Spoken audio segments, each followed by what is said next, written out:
This is a Play Your Way network presentation. Get the full story at PlayLifeYourWay.com. In a world where the top film franchises are either reboots, comic adaptations, or just an overhyped waste of time, Play Your Way Network is back, and this time it's personal. BK, Nate, and Eric will show you how to do it the Player Way. Player Way Podcast. Oh yes, oh yes.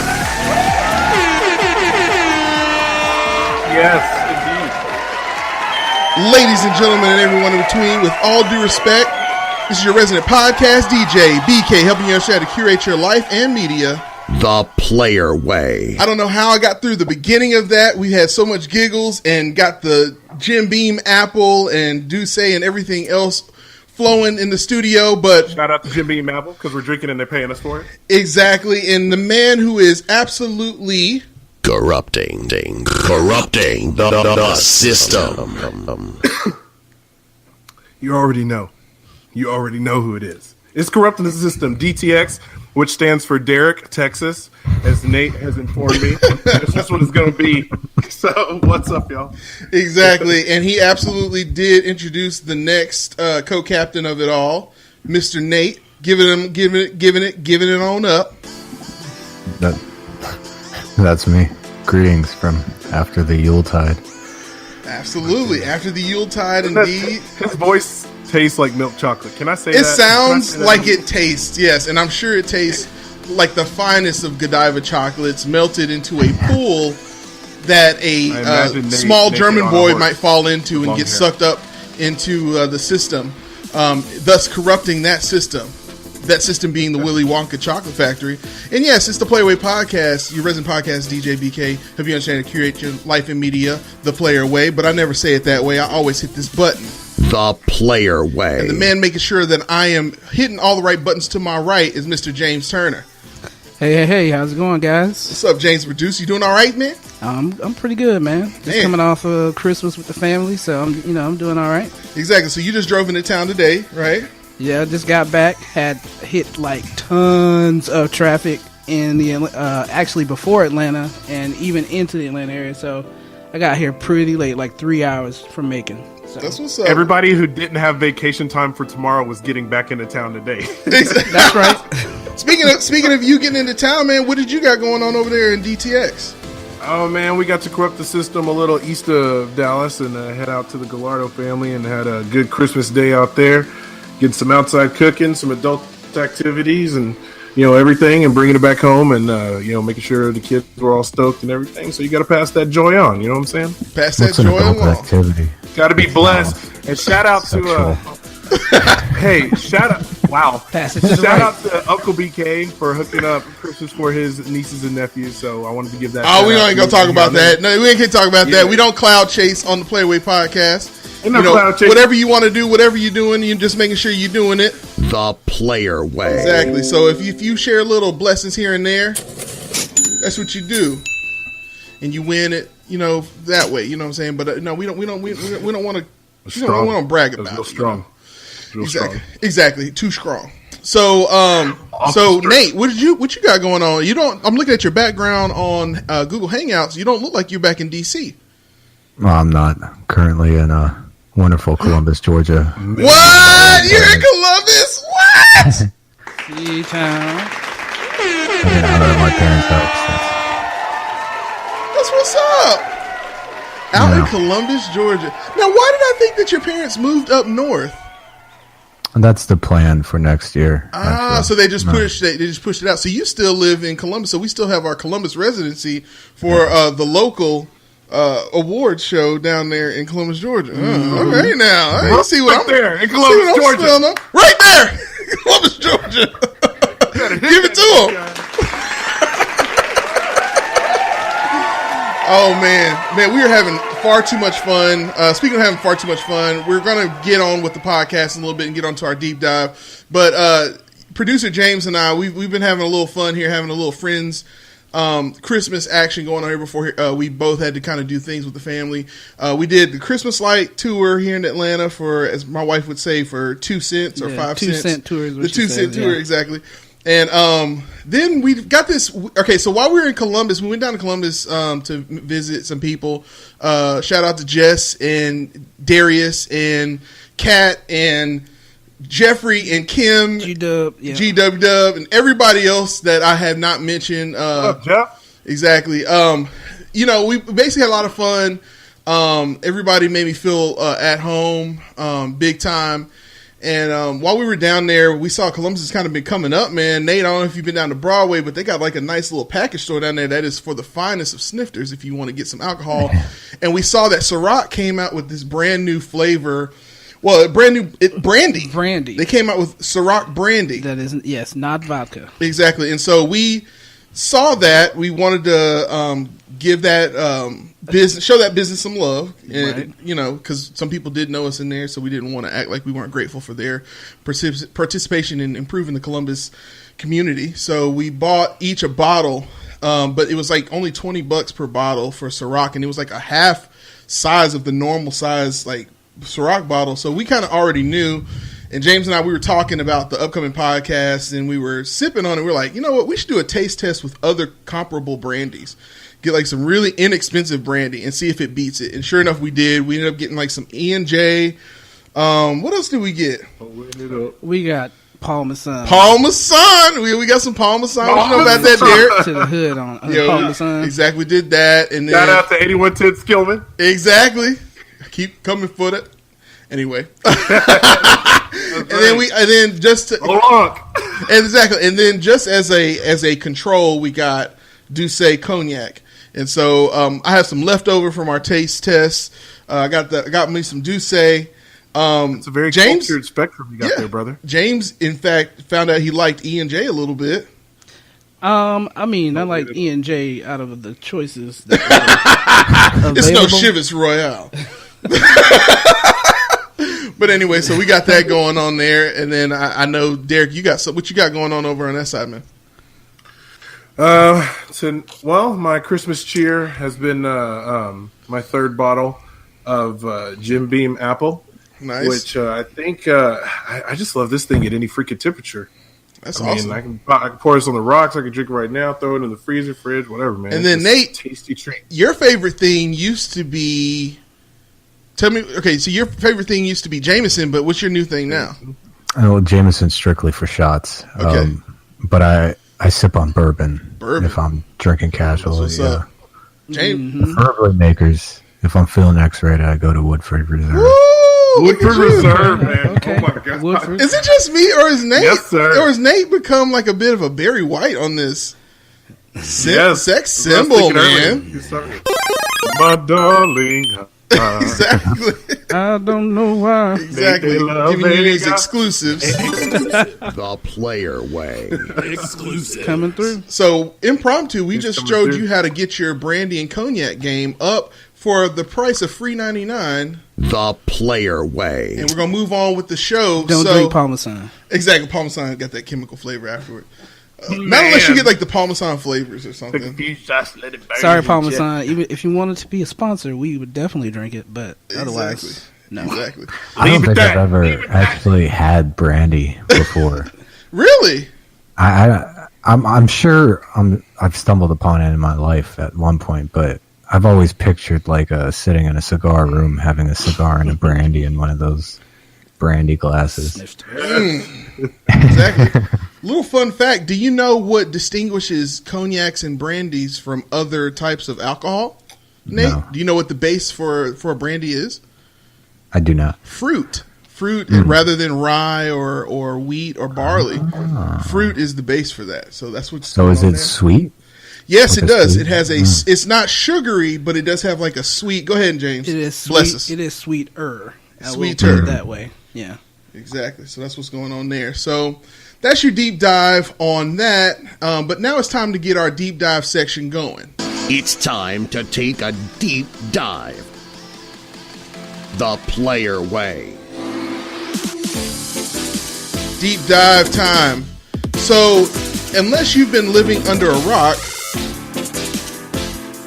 most likely you have not noticed that there is a unexpected ditty that is kind of taken over the social media timeline, and that is the Netflix out of nowhere phenomena of Birdbox. Have you guys been seeing this on social media? Man, and the memes are ridiculous right now. Ridiculously funny. But man, and just the buzz about it, it's really strong. So, very strong. Derek, I know you saw it because you're the one before social media jumped off. You said, I know you want to talk about some other things on the podcast next week, but you might want to give Birdbox a view on Christmas Eve. It's a great time of year for it. So I ignored that because I was like, I don't know what this is. And then I saw it on social media. I know, man. I know because you watched everything else that day. I'm like, all right. Exactly. And then I saw the blow up Sunday night. As soon as I saw it begin to blow up, it started bubbling. Everybody watched it after the Cowboy game around here. Bro, as soon as I started seeing something on social media, I was like, and I immediately told Rachel, she was like, what is this thing about Bird? I said, stop right now, we're watching it. So we just turned off social media. We did not want to be spoiled. Nate, you seen Birdbox? I watched it last night, actually. That's what's up. And then, James, I know you had to choose between Aquaman and Birdbox, and you chose? Well, time permitting, I chose Birdbox. Birdbox. All right, so we're jumping right into it, and that's our deep dive. So, Derek, since you're the one who christened the Playaway podcast, we're putting this on the radar, and we got on it early, I'm going to let you lead off the discussion. Birdbox, man, first and foremost, let's give a quick little spoiler review. You've been warned. Give us this exclusive. The player. Absolutely. Exclusive. We got a suspense thriller here, definitely some sci-fi elements. Same director as The Arrival, so you kind of have that psychology behind this movie. You have but to give you a basis, of course, you have a mother trying to protect her children through some unforeseen force happening to the planet. That's your base synopsis here. And mother played by Sandra Bullock. And A-list actors. Sarah Paulson. Yep, yeah, Sarah Paulson from American Horror Story. She played her sister. And suddenly the world goes left. Dude, people John Malkovich. Yeah, man, this has some very good. Yeah, Trevante Rhodes from Predators. I'm kind of stoked to see him kind of some different roles, and I think he did very well in this. Yeah, Laurel Howery as well, played Tom. Danielle McDonald, which I guess Netflix is signed. Laurel Howery, man, the Get Out savior. Yeah. B.D. Wong was in here. B.D. Wong, dude. Shout out to B.D. Wong, man. Typecast, but always typed so well. And then, of course, Pruitt Taylor Vince, who was the priest from Constantine. So he was on there as well. So so a lot of really good acting there. Machine Gun Kelly also. Shout out to Machine Gun Kelly. He did his part. He did his thing, man. I was kind of all right. You better show Eminem how to do acting. The player way. Exactly. I mean, all he said was like, yeah, we're so.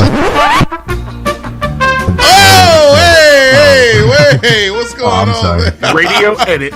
Exactly. But that was his line. Like every 3 minutes, cut to Machine Gun Kelly and have him say that. He's staring at a screen of something. Mark that. Exactly. Mark that at 13. But yeah, absolutely, man. So.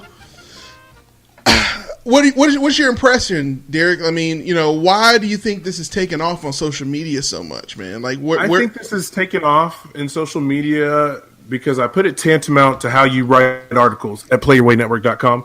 You have that part where you force your reader to think. This movie forced the viewer to think. You had to pay attention to this movie because so many movies nowadays pour out the entire plot, usually in the trailers, but definitely throughout the movie. Here's every corner of every aspect of every plot and every loophole. That way you, the viewer, can understand. This movie didn't have to do that.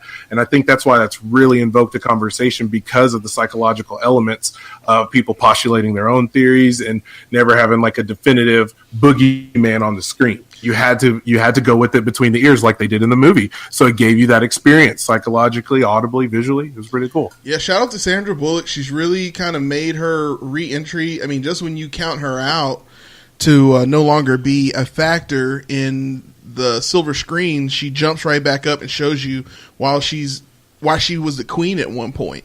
And then, of course, Sarah Paulson. Saying he didn't enjoy Ocean's 8? I know, right? I loved Ocean's 8 personally. I thought it was a great film. Sandra Bullock, in my opinion, wasn't the strongest piece in that, without putting a play on sexuality or anything. But yeah, shout out to Rihanna on that one. But yeah, that sounds so terrible. Like, I didn't mean it that way. I think it came across that way. It sure did, because you made it that way. Yeah, exactly. Like because you said something afterwards. So yeah, because I'm thinking out loud and I'm really thinking about it. Yeah. So anyway, transition on to the next thing. Exactly. So plot twist. Exactly. So anyway, I think it was really well done. I think why do you guys think it resonated so much with Black Twitter? Because that's really huge. who. Yeah. Shout out to Black Twitter. Without Black social media, this thing wouldn't have taken off. Why do y'all think this was like a perfect storm? Trevante Rhodes. Is that, so you think you give it all the way to the realistically, unknown? The motherly movies, man. Get motherly it? Movies. I know that too, but I mean, from my social media, James, you get it? The unknown dark horse. Yeah.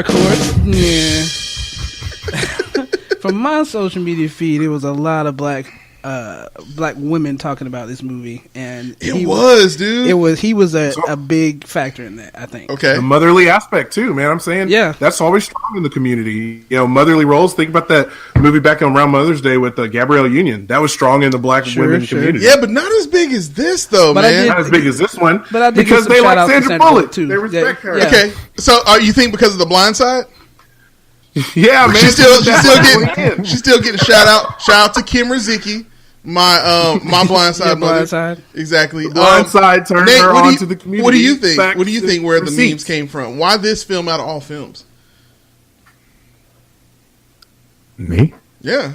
Why it was so big with the black community? You want me to speak on this? Sounds like he understands the question.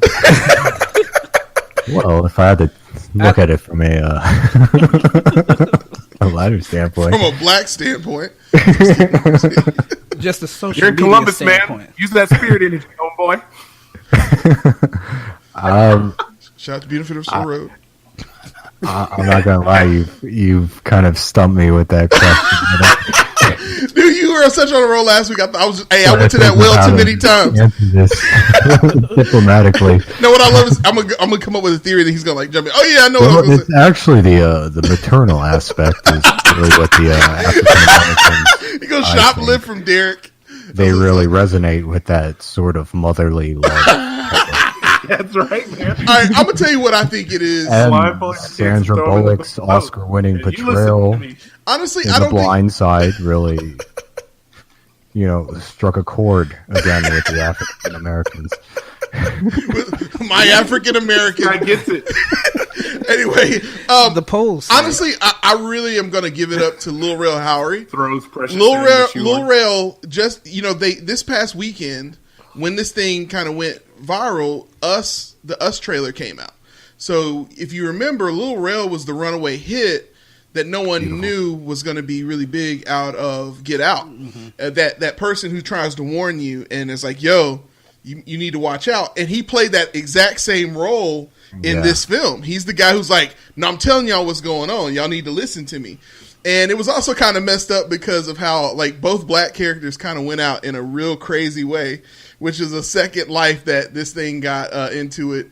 So the two black characters basically help save the day, but never get to the sacrificial lambs. The sacrificial lambs of the movie. They didn't get to see. They never got. They're blind. Never got to see the light skin of day. They lacked the vision. Like the Avengers, they lacked vision. That's a good one. I think you also got Machine Gun Kelly in there. I thought that brought the black vote. B.D. Wong, y'all know black people love Law and Order. Mm-hmm. So that definitely pulled in. I love Jurassic Park. Sarah Paulson, if you don't know, I think she's in an interracial relationship as well. So she's got a black card on the low. Well, you said she was in American Horror Story, right? Yeah, she's in that too. Yeah. So that's a huge one too. But then she's also got, she's huge. She's coming to the huge. Oh yeah, she's cool with the cookout too. She comes to the cookout. You know what I'm saying? She ain't throwing no raisins in the season. Karen. But Brian, every fourth box, Brian will throw a raisin in there. Oh, you want to throw that in there? All right, what? First of all, what I resent is he doesn't call me by my black name. He calls me by my white name, Brian, instead of calling me BK. Brian. What he's alluding to is, I don't know. Sorry. is James. It's all gay. It's okay, man. It's all good. It's a fourth of me is okay with that. All right, so every fourth time I say your name, that's what I'm going to do to you. I'm going to count this out. No, don't do. Okay, we're going to run away. You're going to definitely corrupt the system if you do that. Corrupting the system. Out of this podcast. Let me corral this in. By the way, not to ruin the mood, but Sarah Paulson is not married to a black man. She is a lesbian. Oh, really? He's talking about back on the show. On the show. On the show, on America's Horror Story. The Roanoke. Okay. The Roanoke one. one. The way you said it was like she's married to a black man. No. That's what he was talking about. In black people's minds. She was with I'm just telling on the Roanoke. I mean, see, even Nate had to say, "Oh, it was a joke." Okay. No, it was a joke. No, of course, no, it was a joke. She married to Cuba Gooding? No, in Roanoke. Yes, she was. She was married to the other guy, but then Cuba Gooding was playing him. Exactly. It was so confusing. Exactly. That's my point. That was the whole point of that joke. That kind of went over James' head. Went over half. Because delegation's head. So soon half the delegation's head. No, because in the show she wakes up like they press cut. They say cut, and then she's not married. Like she's with a black guy, but not with a black guy. About a character. Got it. A dude. Disguised as a dude, playing a dude. Playing another dude. Yeah. Exactly. So that's what I'm saying. In terms of how black people, just like BD Wong, oh man, that's a dude for Law and Order. Like, it's said, oh, she married to a black dude. Like, no, she's not. Like, that's back in the 30s. Exactly. Southern Mississippi. Anyway, go up. Hey, listen, that's how it is, bro. Stereotypical. He married to a black man. Exactly. But speaking of being a black man, what Derek is alluding to. What Derek is alluding to, because we've gone off the rails. Off the rails. Let's get back. Okay. Sorry. Sorry about that. Exactly. James was being a producer, and he totally just caused it to go completely off the rails. And we're back. Like, corrupting the system, James. And I'm drinking to that. Exactly. James corrupted the system. Corrupting the system. We've literally all corrupted it tonight on this podcast. We have. We're off the rails. Anyway, getting back onto the rails, the inside joke that we all are a part of, that we're laughing at, and the audience is like, I don't understand what's so funny, is because James, notice I'm using the Brian voice right now, James got me a DNA test for my birthday because I'm a big history buff. And me being a descendant of African-American slaves, of course, my sister at home, shout out to Brandy, thought that she was half Cherokee because she's got that good hair. That's how it is in certain communities. So I was like, I'm going to prove that there is no Cherokee in my body. So I went out because I knew it was preposterous. I can drink milk and other things like that. So I was like, there's got to be other things.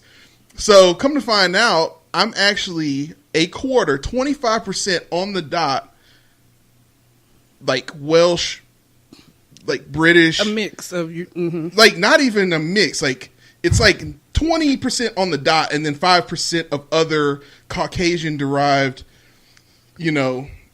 I'd like to think there's like a Cockney Brian Jackson out there. Like, exactly, dude. Do you think you have what it takes? Kind of like you have what it takes to do it to play away. Kind of like the black Peter Griffin. Why did we choose to go with Michael Caine on that? Why do you fall off horse, Master Wayne? We put it down. Some people just watch the word burn. You can't be a Mary Poppins. I'm telling you, man. Mary Poppins.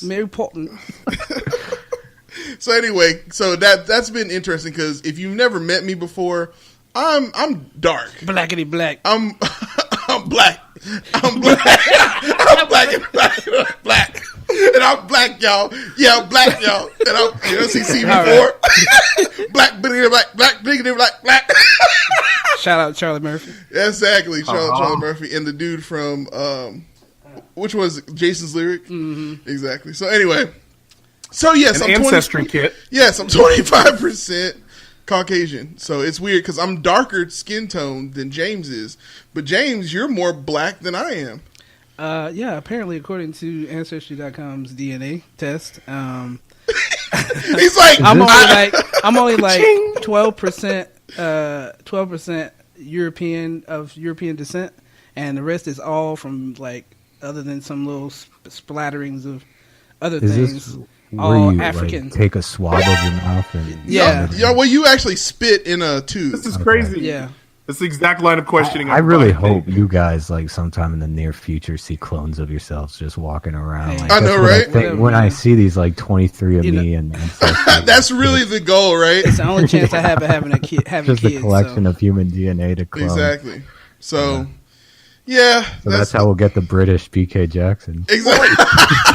The Cockney BK Jackson. He's your opposite. Good day, He's 3/4 Caucasian and whatever you do.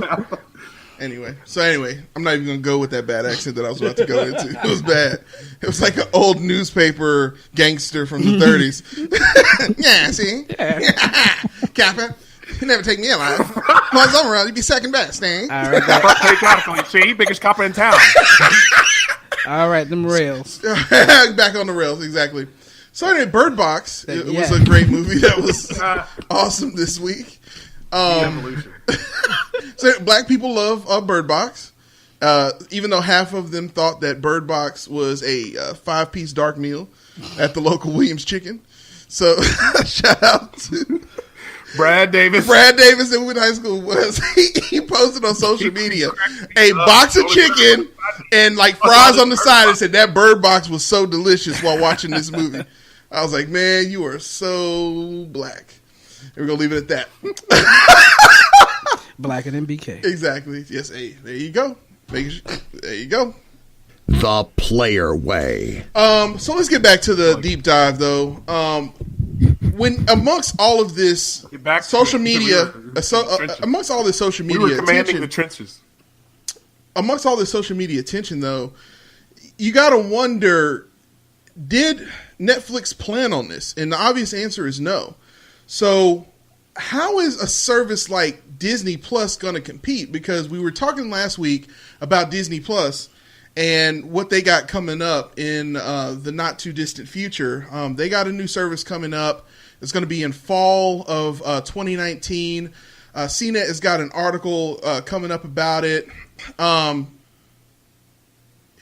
Basically, what you got going on right now is unless you've been sleeping under a rock, all of the Marvel properties that have been long-running series on Netflix have started to kind of fall off and get slowly pulled very auspiciously, one at a time. There's still a couple, I think Jessica Jones is still slated to come back. But yeah, say it again. And Punisher. Yeah, so they might still play it on out just because of contract obligations. But everything else that was setting up and had pretty decent ratings is now being pulled from it. And it's amongst this conversation about Disney Plus. What is Disney Plus? It is a streaming service that will be a competitor to services just like Netflix and Hulu. Even YouTube has got their Karate Kid. They got that Karate Kid Cobra Kai series that was super popular. So everybody's getting into the long form series model. That's what Nate was talking about last week. Everybody's looking at, should we go more toward the movie studio thing, or should we more so go toward that long run series? And obviously, the long run series that could be a runaway hit is definitely the way to go. Yes, you could pay money to do a hit like Bright every now and again, which nobody thought that was going to be very good, but they promoted the hell out of it, and it actually turned out to be not such a bad film. And then, of course, you got Bird Box that every now and again can pull off a miracle like this. But, is Bird Box something that is more of an outlier, or is it going to be something that is more of the norm?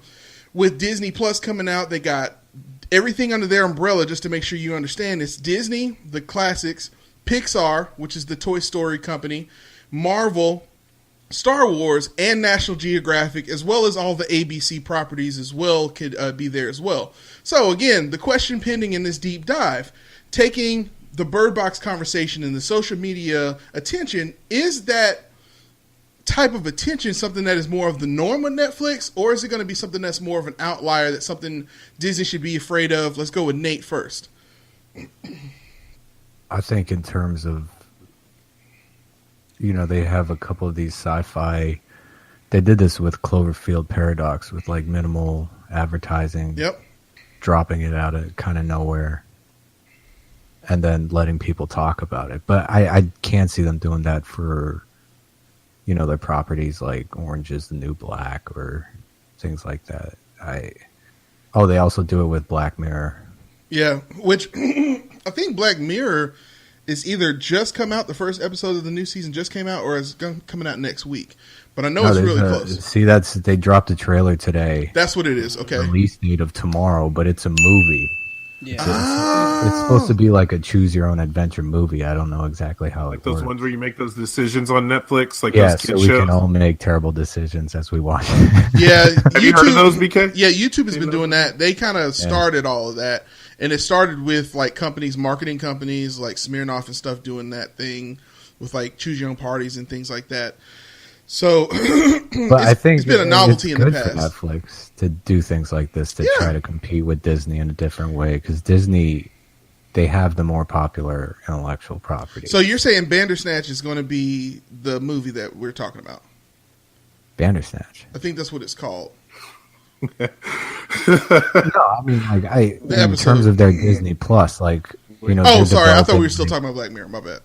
No, oh yeah, that's the movie. Yeah. But I think Netflix doing it like that, like just dropping little teasers here and there, and is their way to go, as opposed to Disney will probably be promoting a lot with their, they'll have Star Wars shows, they'll have Marvel shows, and we'll hear about it for months beforehand.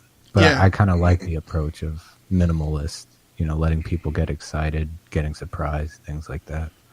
Definitely agree with that. I think it definitely is going to also, talking in terms of Disney Plus's strategy to back off Netflix and other companies, is of course they're going to have the Disney Vault aspect, which is what we originally were thinking that this thing was going to be called Disney Vault, because back in the 90s, whenever Disney came out with a re-release, or they came out with their initial, DVD releases or VHS releases back in the day, they would say, time to get on out to Walmart and buy them right now before it goes back into the Disney Vault. And it had this like animation of this vault closing up, and you literally could not at all, you couldn't at all buy.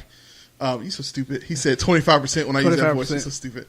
It's one of those things that you could not buy these things in stores, and so it manufactured demand.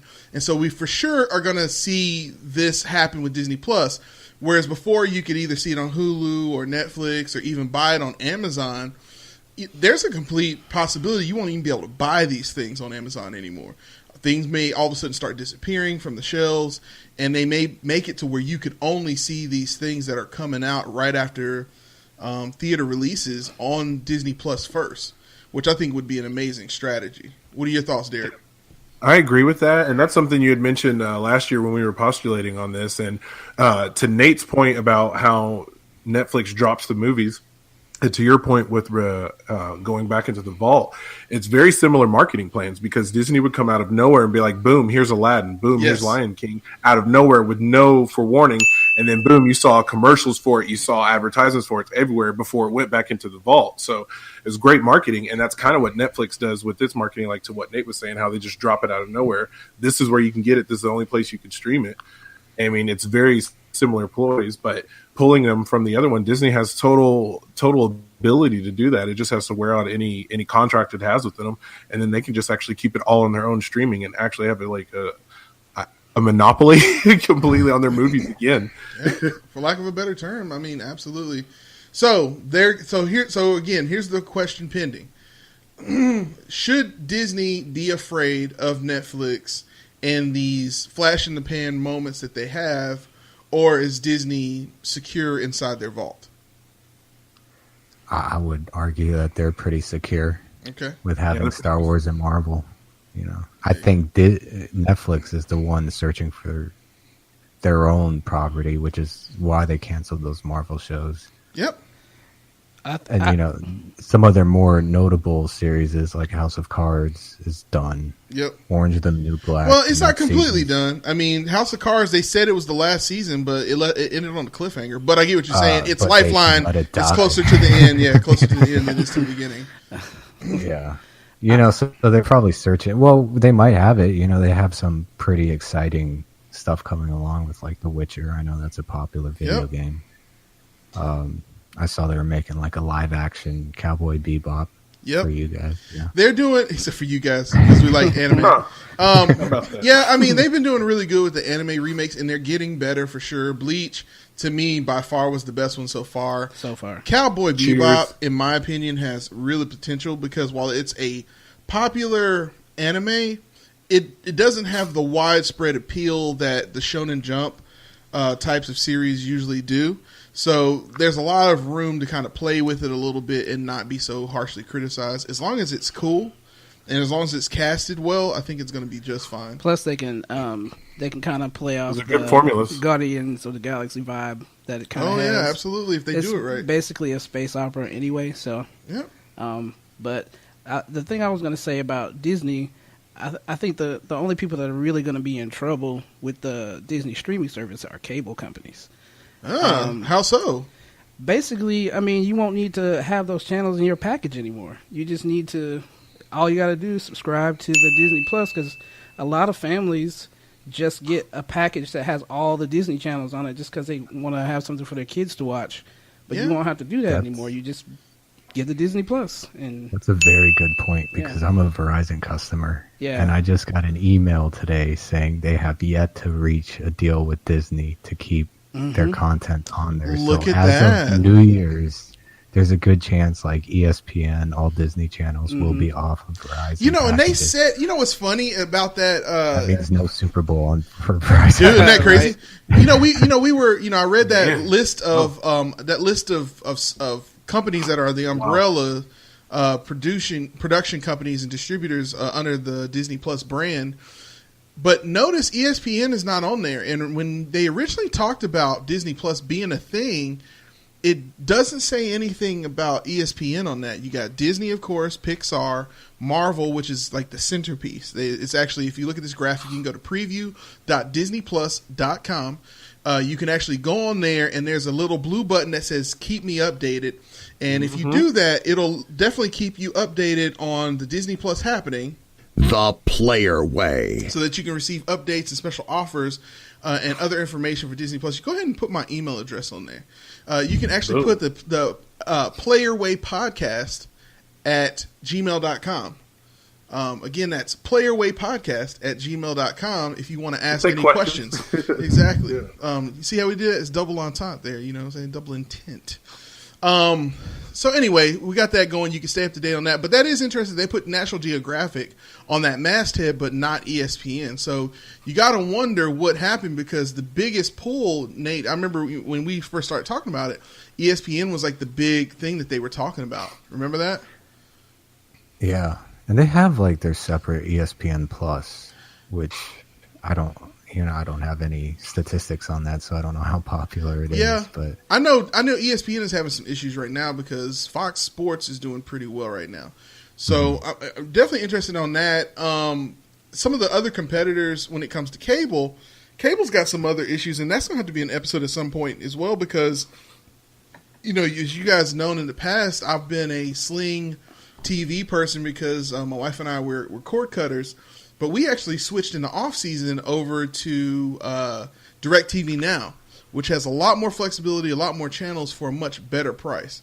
So that's something else to keep in mind there if you're looking for options on saving your money and getting your content. The Player Way. You can even do family accounts on that thing for additional dollar amounts per month at a minimal cost. So keep that in mind as you're trying to save that money.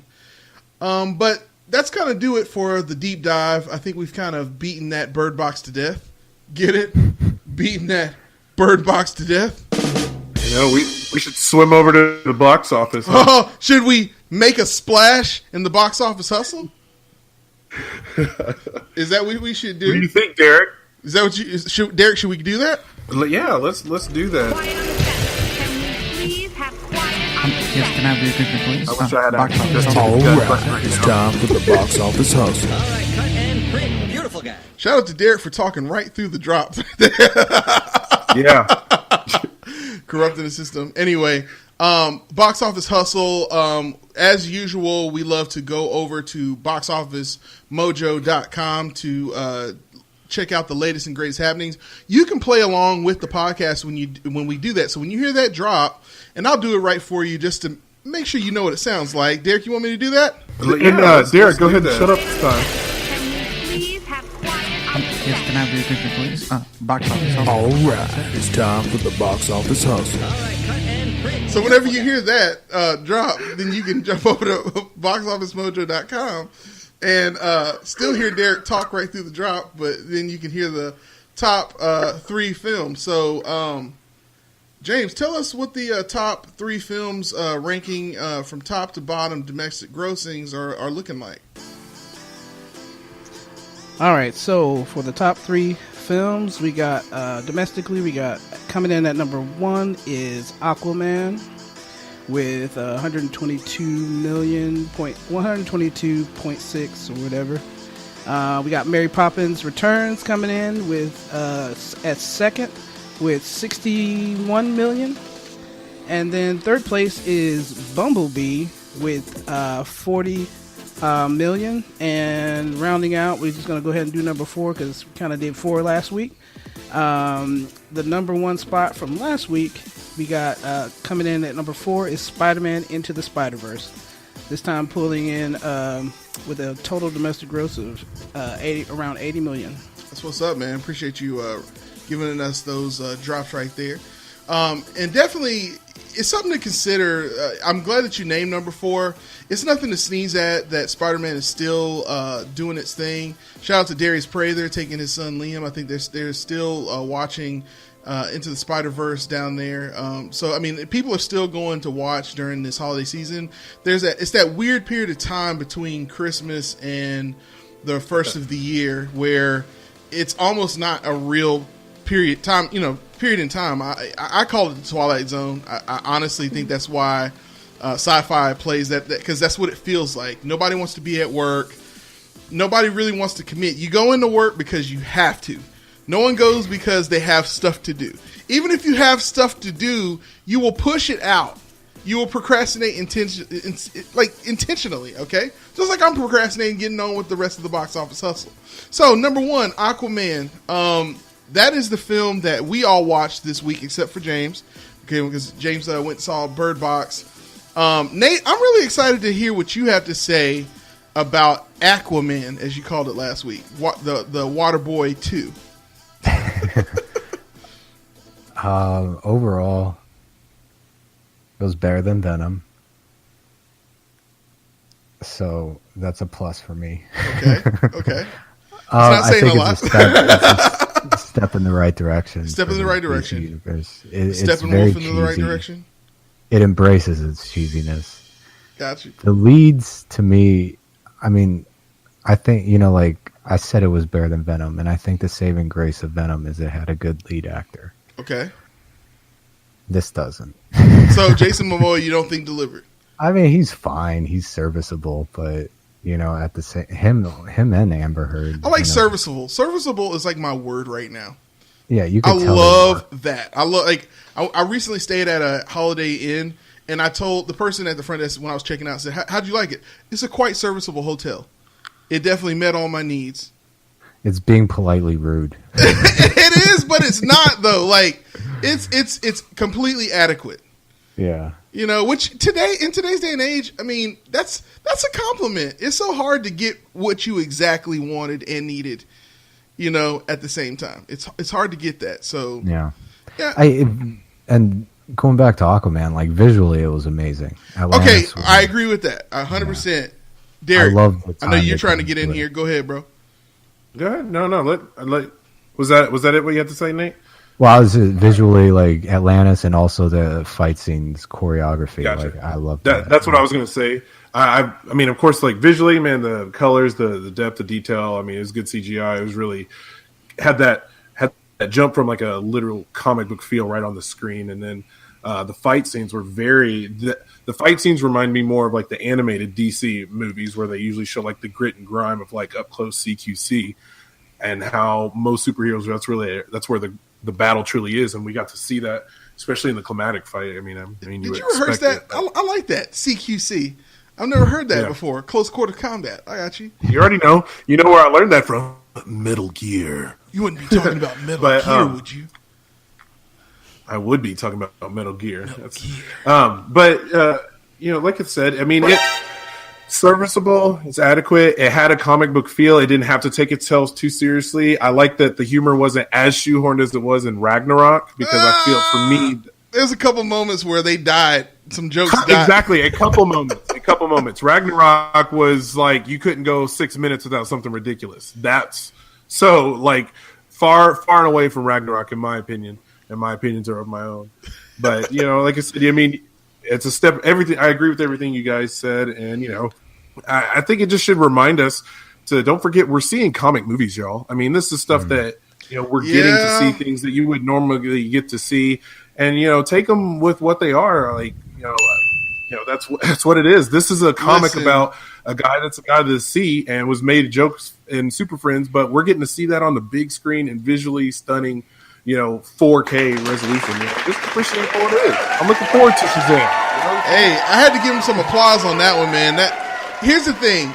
Derek said something that is such a potable on this episode, and this really needs to be your main takeaway from Aquaman, as we were calling it. I just love the way y'all say that.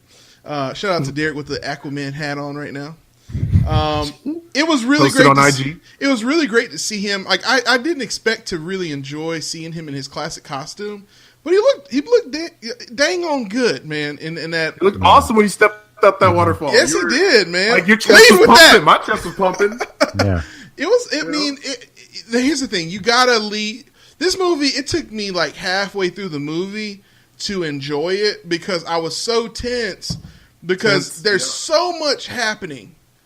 There's so much going on. I saw this in Real D 3D, and there's so much to process that it's like, wait a minute, they're talking underwater and they're not explaining it. It takes like a third of it's like well into the first act before they even, almost into the second act before they explain that how talking even works. And they never really explain it. They just say, it's something that we can do.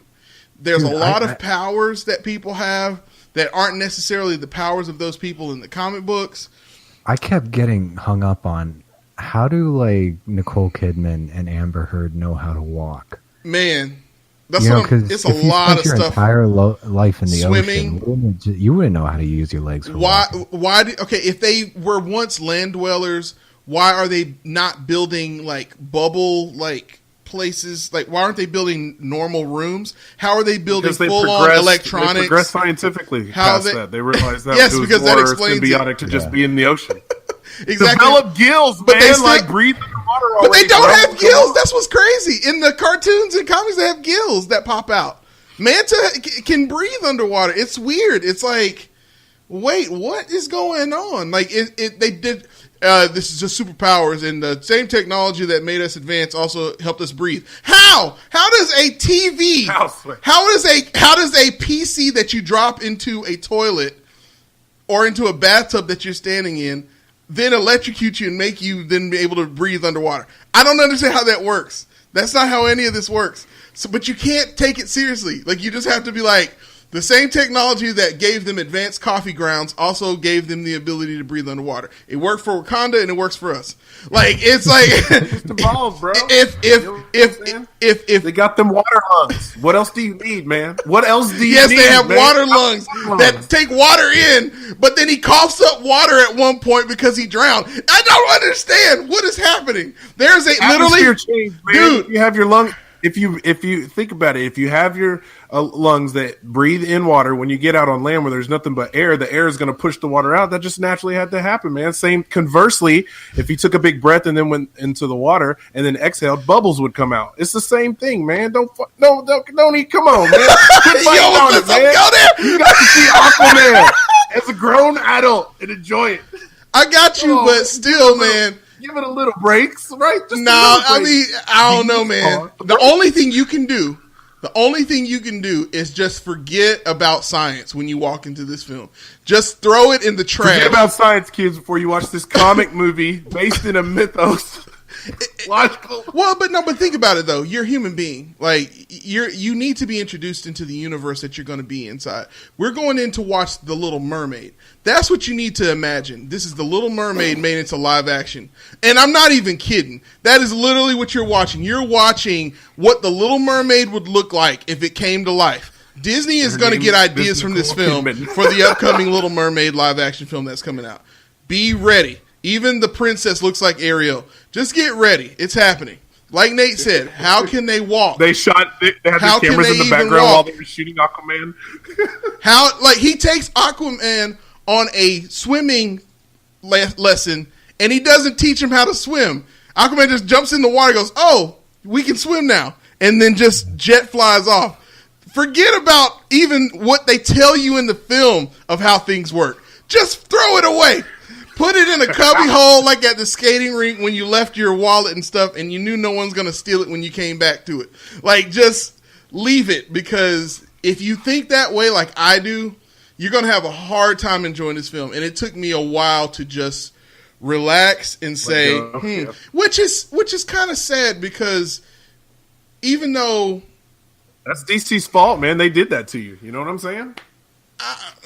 It's not DC's fault. Marvel's fault, because while Marvel does magical things with vibranium, they at least explain to you how it somewhat works, and it doesn't do things like they don't eat vibranium candy and then become superhuman people. But in this film, there are moments where things like that happen, and you're like, I don't even understand how sound even travels underwater. Like, that doesn't even make any sense. But sound does travel faster underwater than it does in air. Atlantean, that is like, I think a couple times people tried to stab him, but it wouldn't go through. But the minute you introduce, you were about to bring up my next point. At the beginning of the film, Manta has a fight where he stabs him with an even bigger sword than this knife that he stabs him with at the end, and he actually punches him. It makes no sense. How did he cut him? I don't understand. It doesn't make any sense. It's just you can't. It was Atlantean steel that he had found it in Atlantis. They said that earlier in the movie. If you ask me, they could have cut all of Black Manta it. out of this movie and shortened it by like 20 minutes. Cause it was long in the tooth too, man. It was long. Yeah, it was a long chew. I was like, all right. On Black Manta, I kind of felt like sometimes, like, I was like, oh yeah, I forgot you're kind of a bad guy in here too. Another good point. Let's watch your scene now. Another salient point. They made Aquaman look like such a lack of a better term. I'm gonna try to say something because I don't want to. Wimp. No, he didn't. No, they didn't. They made him look like a not nice person. Can I say bastard? Can I say that? I mean, we'll find out. We'll find out, parents. But anyway, shout out to my sister-in-law Ann with the kids. What's watching a bastard, Dad? No, I mean, but for real, I mean, he basically, the irony of you having to ask me that question, son, makes me proud. But no, there's the opening scene. He basically kills he Mufasa's this dude's dad.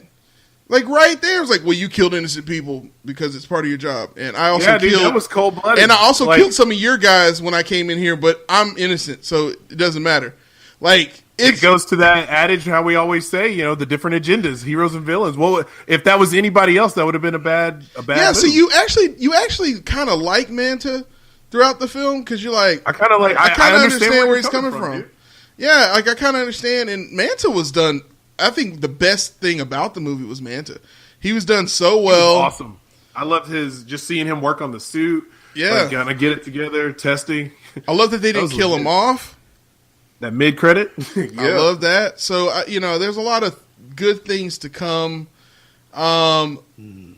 If this is going to be the move moving forward, that we're not going to pay attention at all to science and it's just its own Little Mermaid-esque like world, I think this would have been a great starting film for the DC universe to start with. Like I thought it would have been great. Agree with that. It should have come right after Man of Steel. It should have, because it really would have helped us understand what world we're dealing with. Solidified everything. It really would have helped us get ready for it. I mean, but I do think this benefited from the Thor movies having come out, especially kind of like it sure did, man. Nate with the hot takes, especially with the mold of the hammer. Yeah, it showed you didn't have to go in trident. like a regal direction. You know, you could have this guy be humorous, things like that. Yeah, there were some cringeworthy moments, but again, it was very Little Mermaid-esque is the best way I can compare it to, where they're in the middle of the battle. Whenever that trailer comes out, I'm watching it. I'm gonna do a side-by-side in my brain. Here's what you need to watch out for. When they meme this. The B-roll from Aquaman. Dude, when they meme this, yes. That's what I'm saying. Hey, is that their cameras in the back? Exactly. But yeah, that moment where Ariel and Prince Derek kiss each other in the middle of the battle, the final battle. Oh yeah, wasn't that cute? That was so cute. That was definitely. Oh, dude, that right now. When the Pitbull song came on while they were like walking through, the Pitbull song, and then the movie went into Sahara. Remember that? Yeah. Remember that Matthew McConaughey movie that everybody slept in? It turned into Sahara. Like I thought Brendan Fraser was coming out with the Mummy. Like it was like this whole part of the movie is not necessary. You can cut all of this out. You could have just had them jump out the plane and jump right into the thing and then been over with. Like that whole middle part of the movie is like, I don't need any of this at all. Just like that. Yeah, man. So good times, Aquaman. But at least you found the trident. You know, at least that by going to the desert. Yeah, because nobody saw that coming. I don't know how they traveled so fast. Man, that's what I'm saying, Nate. Derek is like, just don't think about it. But man, like, no, man, that's just like that was. He went and taught him how to swim, and then he started flying. Like, where did they just fart forward? Like, what happened? Where did the nos come from, man? What is that? What is with the shake and the bake? Like, how fast do they swim? Dude, like. When they shot him with a bullet direct, and it didn't hurt him, like, oh, we can do that? Yeah. So that's because bone density hardens your skin, too. And Atlantean steel is kryptonite. I know, Atlantean steel. I need to know. Man, they better get on with that Atlantean steel. Boy. It's going to be the sequel right there. Woo. Let's just go straight on. That's how they're going to introduce steel. Shaq's going to get back in the DC universe. Speaking of corny. Atlantean steel. Speaking of corny conclusions. The Nice Cast, shout out to Karan Nanji. You can call him Karan, you can call him Keith, you can call him whatever you call him. Just make sure you call him the Nice Cast. But yeah, if you don't know, the Playway podcast is really just a commercial for other podcasts. Shout out to Weekly Games Chat. Shout out to geekverses.com. That's all we do is we promote other podcasts, and we do it in the most player way possible. The Player Way. But yeah, the Nice Cast, he had this really cool meme. If you can follow him at the Nice Cast, exactly the way you hear it on Instagram. He had this really cool meme about how every newspaper, every magazine, every site that had a headline about how well Aquaman was going to do in theaters, Aquaman makes a big splash. Like every single one making these like crazy, Aquaman makes a big splash this weekend. Like every single site had the exact same headline. It's like, come on, y'all. Like, I know nobody's going to watch this film, which obviously they did, and it ended up doing really well in theaters. But it was like you could tell, I mean, even if you look at the tomato meter on Rotten Tomatoes, the tomato meter's gone up. When I last looked at it, it was at a 58%, but in just the last 24 hours, it's gone up to 67%. Which that's kind of crazy. Actually, go back and see. Let's look at what the let's see, where is it? Is it on there? No. Look at what the critics say, because the tomato meter is at 67%, but I want to say the critics 82% liking it. The critics, I got it up. Go ahead. Aquaman swims with its entertaining, ludicrous tide. Oh my God. Offering up CGI superhero spectacle that delivers energetic action with an emphasis on good old-fashioned fun.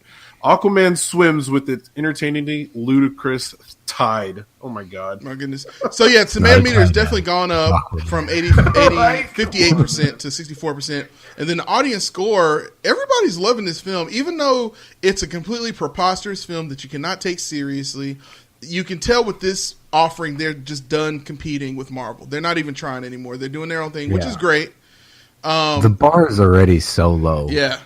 After Justice League, so this was definitely like a step forward in the right direction, and I think people thought of it the same way. Like, it's better than Justice League. Absolutely. So shout out to Karan Najia. I thought that was an incredibly funny meme. He's got some other really cool memes talking about like Nicole Kidman. Like, I can't tell if she looked better in this film or like some other older films like Eyes Wide Shut type of thing. So like I thought that was funny too. But shout out to him, and shout out to you guys if you're listening to this episode still. We've gone off the rails, but hopefully y'all are having just as much fun as we're having. We always want to help give you guys critique, commentary, and curation.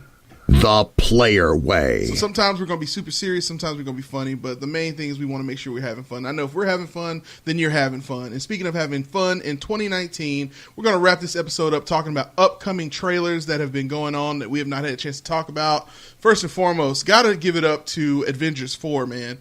Avengers 4 is, that trailer is just perfect. Nothing but payoff. I mean, everything that you have been speculating on as a fanboy, it's in this trailer. Definitely. I mean, that's I always remember the first Avenger, or not, Civil War trailer when Nate talks about exquisite acting. Did you have any exquisite acting in this one for you, Nate? Thanks, Derek, for giving me a layup. Like, that was clearly a transition to Nate. Because Nate is the one who last week almost started talking about this. We start propping him up, and then he's like, nothing. Like, well, I've moved on with my life, honestly. Wait a minute, you're not sitting in the exact same place as last week, Nate, waiting to talk about this? It was a good trailer, and to be honest, I'm hoping a lot of it actually isn't even in the movie. I wouldn't put past Marvel to release footage specifically for a trailer. You know, especially like Tony Stark just sitting there talking to his mask, which I don't understand why it's all nanotech. So why would he have like a helmet just sitting right there? You know, could be a backup, maybe. I don't know. No, I think what it is. I think what he's been doing. Bit.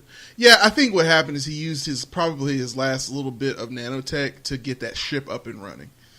And so I think he doesn't have the ability to phase out of it anymore. I think he's going to use up necessary, because, you know, he uses power out of his chest plate thing to even get it to communicate with it. So he's using his last little bit of battery power, if you will, in his Game Boy to get that last, you know, gym badge. He's probably controlling the chip, you know? Exactly. So yeah, so he's probably trying not to use any more power, is what I took that to mean. And obviously, Gamora's sister is on that ship, and she doesn't need food to live. So I definitely think we're going to get a Tony death scene there. That's in an alternate timeline, probably. I think everybody's right about the Ant-Man being in the past. So when you see him in that trailer, that's actually, they're looking at like a videotape from like the past in that. So she did ask, is that today? Exactly. See, exactly. I'm like, is that happening right now? Yeah, is that happening right now? Why would that be the first question, you know? Exactly. Yeah. So it's going to be an interesting experience, because it's going to be the first film I've ever seen that's like an epilogue. Like, it's like a complete fallout of what happened. We've had other films called Fallout before, but like, this is going to be like, it's just payoff is what this whole film is going to be about finally tying up those loose ends and really delivering that resolution that we wanted. So the last film that, in my opinion, well, no, a lot of film franchises do this. They've been doing it with the Harry Potter-esque crowd. They split up those last movies. They did it with the Hunger Games. They've done it with this. They've done it with a lot of those films where they split them up. What was the New Moon? The one with the vampire chick? Twilight. Yeah. Oh, they do it a lot. Yeah. I'm so happy that they renamed this, because really it's Avengers Infinity War Part 1 and Part 2. I love that the Russos decided to name it something different, because it gives its own identity. The graphics package that I know Derek is in love with. I love that since you've gotten into the podcast and everything, you have a much bigger appreciation for graphics and the intent of those things. So like seeing those logos side by side, each film having its own identity. I think that's a great take there. Yeah, so that's Avengers 4. Anything else for the good order before I move on to the next film? No, what other trailer you got? What other trailers you got? Well, there's this one that I've been amped about since I saw it the first week of December, okay? And I just was I'm really curious to hear Nate's take on it because I haven't asked him yet. So, but I want to ask if you've seen it first because I don't want to ask you and be like, oh, I haven't seen this. So, have you seen the trailer for Brightburn, Nate? Oh, the James Gunn. Yeah, like written or what are your what are your thoughts on that? Have you, BK? Yeah, I have seen that. Yeah, it's with Elizabeth Banks where she has. Yep, it's almost like what if Superman was evil, right? Yeah, like, that's exactly like alien kid crash lands next to his family. They find him. And turns out it looks pretty cool. I mean, it's an interesting premise. You know, I'm interested in the premise just because that's just something I would love that storyline. You know what I mean? Just to see because that type of terror. Yeah, what's the name of the one about the kids that they stumble upon the meteor and they get the superpowers? Chronicle. Yeah, Derek, I know you love that. It had that feel to me. Heck yeah. Yeah, exactly. Even though it's not found footage, it has that feeling to me. Yeah, totally. So I mean that'll be a Memorial Day release, so that's a pretty big thing. Yeah, so you'll have that a whole month after Endgame. Absolutely, got that. I'm excited about Us. That was the follow up film from Jordan Peele from Get Out. Follow up film. It's really creepy. I personally did not see Get Out in theaters. It's something that I wanted to see later on. I don't know, just to see a bunch of black people like cry out and make funny sounds. Don't go in there, girl. I kind of might want to go see Us just to get that experience because there's nothing else like that. It's just going. Never mind. I'm not gonna say what I was gonna say. But I think that's. Think about that, Nate. I saw this meme the other day after it came out about M'Baku wasted no time getting Black Panther's girl after he got dusted. Sure did, dude. I love that you said it because I was definitely going to pull up on that one. Yeah. Interesting take on. I'm not even going to try to speculate what the film is about. Obviously, it has a much deeper meaning, and it's an allegory on the black experience in America. So definitely interested to see this, especially now having my DNA profile, seeing how I feel. I might be two minds about this, so we'll see what happens. There's already conflicted about this. Yeah, there's already the tenfolds out there. I will never listen to I Got 5 on it the same way. Boy, I got 5 on it, boy. 8. That's what I have so to say. Smart. Hip hop beats out there. Spooky, anyway. Yeah. Man. That and Quiet Storm. But there's already the tinfoil hats about this. Like, all right, is he going with his first movie title of Get Out and then U.S. stand for the United States? That's already a whole subreddit out there. And there's just the theories. And what's kind of cool like that is to me is when fans put forth these theories for Get Out, he actually did a video where he took quite a few and answered them. So yeah, actually, he'll probably do the same. Derek, you twisted my arm a little bit. You made it a little worth my while, man. I appreciate it. I think I am going to speculate because I just want to get on the record that I said it first. I honestly think that this is an allegory on that experience of, like, you see the dad, which is played by the same guy that plays Prince M'Baku, where he's got, like, his Howard shirt, which is the quintessential HBCU. So, like, it's like that black family that has done it right. But then, like, all of the quote-unquote us family killing type people, they all have like orange jumpsuits, like they're coming from prison, like they broke out of prison. So it's almost like they came from an alternative reality where they are completely the opposite of what, and we're afraid of our own things that are holding them back. Yeah, and that we as African American people, 75% of myself, I can count myself in that, that we can be our own worst enemies sometimes. And there's a joke somewhere in there about being mixed with white and black at the same time, but we'll leave that on for Derek. You get a little more experience with that than I am. So I don't know. Who knows what the I'm gonna take it one racial slur at a time. So I don't want to get myself in trouble. So anyway, I think that's what the us means, is we are our own worst enemy, and taking it more literally, right on the nose there. So interested in seeing what that is, and even with the scissors, having to cut it off. What's going on? You should give yourself a ding. I should give myself a ding there? You like that? Ding, brother. All right. Don't mind if I do. 75% of a ding. Exactly, 75% of a ding. The other 25% should be guilty for even talking about black people. Right. Moving along. Like you know. Exactly. What do you know about it, VK? I don't know what I know. And moving on to Hellboy is what we talked about last week. Of all the trailers we mentioned, I'm the least excited about this one. Anybody else wants to take this one? Because it looks like trash. It looks like Hellboy Ragnarok. That's what I was saying earlier. Yeah, man. Bring back Ron Perlman, man. I'm okay with the actor. Yeah, the Hellboy movies were like good, nothing great. I didn't exactly need another one nor a reboot. I like the way you said that. I didn't know there was a demand for these. Yeah, I'm kind of surprised, but they're going like demand is going like hotcakes, Nate. Yeah. Well, I just saw Streets is hungry. I saw an interview with Ron Perlman today talking about basically how the first Hellboy was supposed to be a trilogy, and they just wouldn't make the movie. Like, he couldn't get it made. He was trying to get it made. He couldn't get it made. Nobody would sign on for it. It didn't make enough money to warrant a sequel. It barely made enough to warrant that first sequel. Yeah. But, like, people aren't out there saying, where's my Hellboy movie? Nate, really? No one's demanding? I'm sure they're going like hotcakes out here, man. I mean, he's got abs, so. Not once in my life have I stumbled on someone that says, you know what? I really like those Hellboy movies. And never happened in life. Darn it, I'd really like to see what another else? one. Yo, shout out to Ian Townsend, literally the only man that likes the Underworld movies.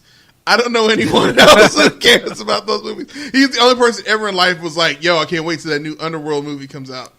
All right, Ian. Wait, what was that? At least you've heard of the what was the person actress's saying name? that. Like the first- Is it Kate Beckinsale? Kate Beckinsale, yeah. That's probably And then why. it kind of fizzled out. Yeah, I didn't think it needed much more after the second one. So let's go back to talking about us.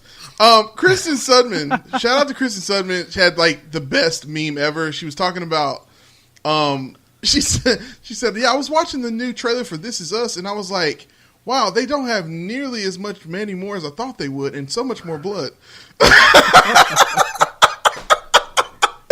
I love it. And then some people are like, wait a minute, This Is Us has a trailer out? Right. You're not talking about that new Us movie because that's not connected at all to This Is Us. I'll give you guys $5 if you can guess who would be saying that. What percentage of my body is saying that? So anyway. Probably only about 10. Even less. The woke half. Like the woke half of the 25. That was a Nordic sentence I just heard. A Nordic sentence. Nordic track. Yes, you've given me so much. That would be the best name of like a Nordic hip hop producer. Nordic track. This is a Nordic track. Exactly. He's so stupid. Yeah. Look at him trying to call out. And then you got to put some of these in there. Nordic track. It's a Nordic track, it's son. like that. I don't know if you remember this old like viral video from over 10 years ago with the Techno Viking. It's just this guy that looks like a Viking just because he has a beard and he's shirtless. He's listening to techno music and walking down the street. If you guys saw it, you would know. Don't you judge me. True. Don't you know what? Ever since you found out you were a little bit white, you got really judgy, dude. No, I don't remember that one. Techno Viking. I don't know if I remember that one. I have it queued up though. I'll watch that. Right. Yeah, we'll watch that. We'll watch that right after. And then the last trailer we're going to talk about is the teaser trailer for Joker, the standalone film that has Joaquin Phoenix. I remember we were on a man trip, and I'm one of those guys when I watch something, I probably shouldn't give my opinion immediately because my brain, all my synapses follow at the same time. And the first thing that comes to my mind usually comes out, which is usually too half-baked to be saying at the moment. 5%. But yeah, the first saw the trailer, I didn't know how. Well, I first saw his image. I hadn't seen the trailer yet. I saw the image of him in costume, Joaquin Phoenix, and I was like, I don't know about that. And then I saw that you took me by surprise. I didn't realize that you were laughing. Ba-bum, ba-bum, ba-bum. Now, that's just an awesome song. Like, it's an awesome song to go into, and it looks like we're finally going to get a really good dedication of what the Joker's going to look like. So, and that is coming out in 2019. Hopefully, it's coming around in hopefully it's coming around the Halloween season. But they're calling it DC Dark is like the main thing that I've been seeing, and they didn't say that at first, but that's a possibility that there's going to be a series of films called DC Dark inspired. So we might get another Constantine with that. We could get a Batman Dark there. So who knows what we might get through that. So shout out to Joaquin Phoenix for finally taking on the clown mask, and hopefully we'll finally get a really good Joker. The Player Way. And that's going to do it for this episode of the Player Way podcast. Shout out to my co-captains Nate. That's me. And Derek. You already know, corrupting the system is definitely in the house. We've had a good journey on this one, boys.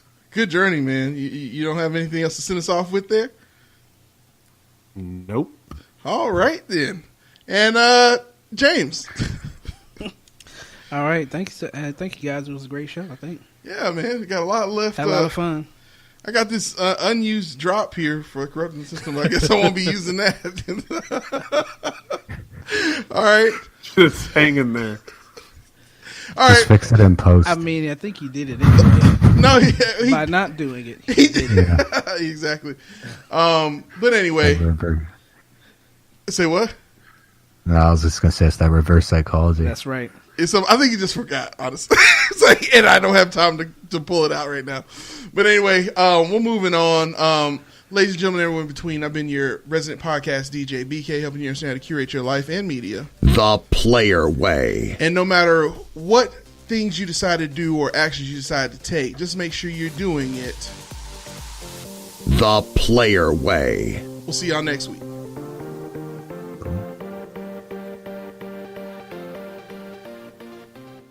Studio engineer and producer, James Turner. Contributing writers, Ian Robert Parsons, Darius Prather, Johnny Robinson, and Jonathan Barron. And I'm Darren Marlar, showing you how to do voiceovers the Player Way. Get this and more lifestyle news at PlayLifeYourWay.com.